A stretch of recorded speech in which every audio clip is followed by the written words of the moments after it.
বিয়াবাড়ি রান্না বান্নায় আপনারা স্বাগতম। আর স্বাগতম জানাম ওই না কি লিখা সুন্দর করে যে দেখবার পাইতেছেন পায়াস রান্না হইতেছে। পায়াসের চাইলে আবার টিপা টিপা দেখতে ছিল সুন্দর করে। তো এই আয়োজনের মধ্যে রয়েছে পায়াস, রয়েছে রুই মাছ, রয়েছে ইলিশ মাছ, চিংড়ি মাছ, সব ধরনের খাবার আয়োজনে রয়েছে। তো এক পাশে লোকে পায়াস রান্না হইতেছে, আর এক পাশে লোকে রান্না বান্না পোলাও রোস মোস রান্না হয়ে গেছে, আরেকদিকে হচ্ছে সাদা ভাত।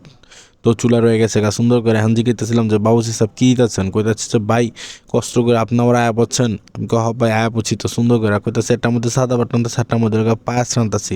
এখন চিন্তা করতেছিলাম যে চিনিটা দিয়ে দিই সুন্দর করে, কারণ চালটা না ফোটার আগে যদি চিনি দিয়ে দিই তাহলে সুন্দর করে চালটা ফুটবো না। তারপরে লোকে কইলো যে চিনিটা মাইপা যাচ্ছি, জগ মাইপা দিতেছি চিনিটা সুন্দর করে। সো লোকে আপনার হচ্ছে আয়োজন আজকে একটু খুব সীমিত লোকের আয়োজন, তাই একটু সুন্দর করে আছে, অল্প অল্প সুন্দর আয়োজন করতেছি।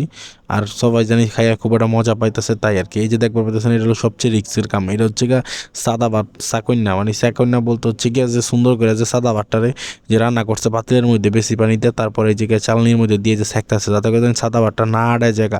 তাই আর কি আড়াই না মানে আঞ্চলিক শুধু লাগে যাওয়া একটা লগে একটা, তাই আর কি সুন্দর করে সেঁকতেছে। এটা হলো মার কাটাইতেছে আর কি।